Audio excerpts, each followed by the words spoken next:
We moved into a new house the day I got out of the hospital. So I got to bring Natalie home to a brand new house.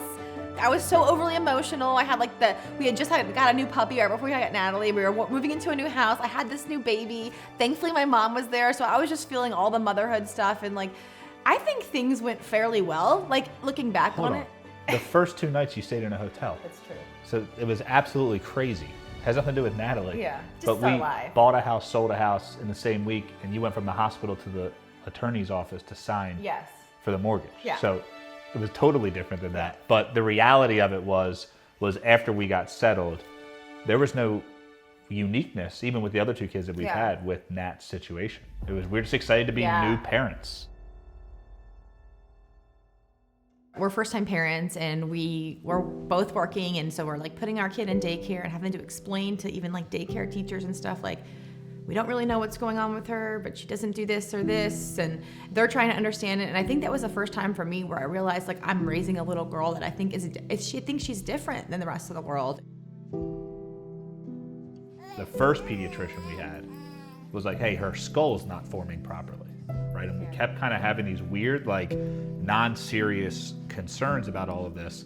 It wasn't until we went to go get her head checked that they said, well, if she's sitting up, then she should be okay. And that was one of the more confusing parts of the whole journey, was she hit that milestone at 6 months. Now, she never sat herself up, but she could sit. And that's where her physical development has stopped. And because of that, when we started seeing that was when they first said, hey, we should probably do a genetic test. Mm-hmm. I do think that people spoke things in love, and you kind of get offended at times because you don't want there to be anything wrong. Like what Matt said, it goes back to the denial thing.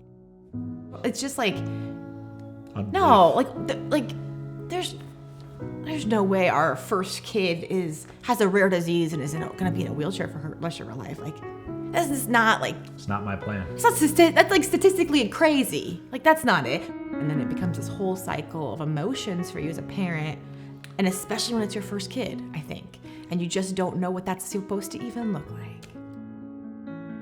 So what we learned as we were kind of navigating through all of this was the fact that it's not cheap, and we don't know what insurance will cover or won't cover. It's kind of like you roll the dice and you make the decision, do we do it for our kid, and then figure out, should we pay for it later? And in this situation, the first genetic test, which was just the first layer, was I think about $300 to $400.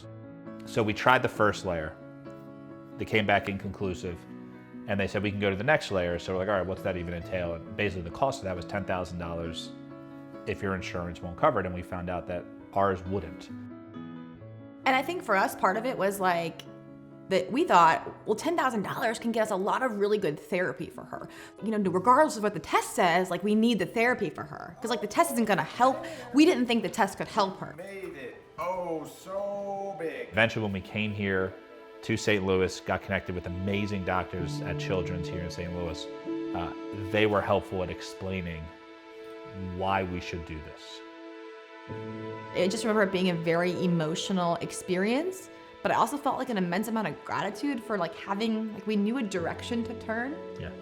And then I wouldn't realize it at that moment, but as the months would go on, we now started to see how our whole world would change as far as what insurance was covering. Are you rocking that? I wish someone would have explained how important that genetic test was, versus the way it was presented to us was, here's the cost, low likelihood of finding anything out. But what they didn't explain to me is how genetic testing works as a whole, and why it's so important that we would have gotten it tested as soon as possible, because they use that data to help figure things out.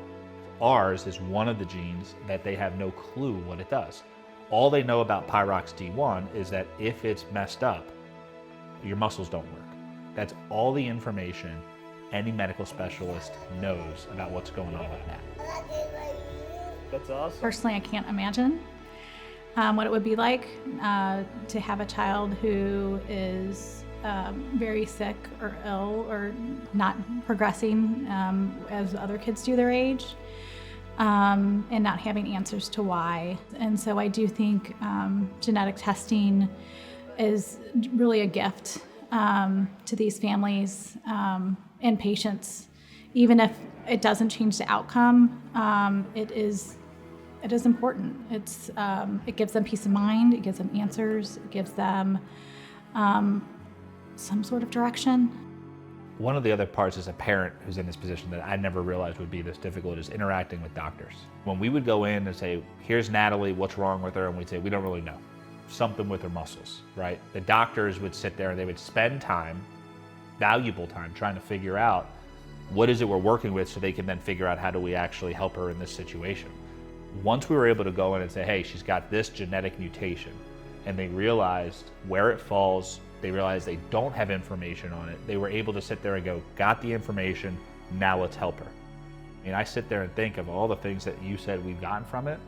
I don't know if Natalie would be alive if we didn't have that initial data to then be able to get access to what we have. I would argue she wouldn't because be. I would argue that several of the machines we have in our house have saved her Absolutely. life. Absolutely. I mean, numerous times. And so I just think like it would have been too late for the ambulance. It would have been too late, but we have oxygen and we have suction and we have cough assist and we have things that can pull things out of our throat and we have a BiPAP machine but like we didn't get all that right away. And we've been able to through insurance because of we feel like because of her diagnosis made that easier. Now I can't sit here and promise you insurance is going to cover everything you think your kid needs or the doctors do, but I do think it's going to be a huge gateway to getting the majority of those things covered. And for $10,000, seeing what it's done for us, there's not a single amount of money I wouldn't pay to get that information.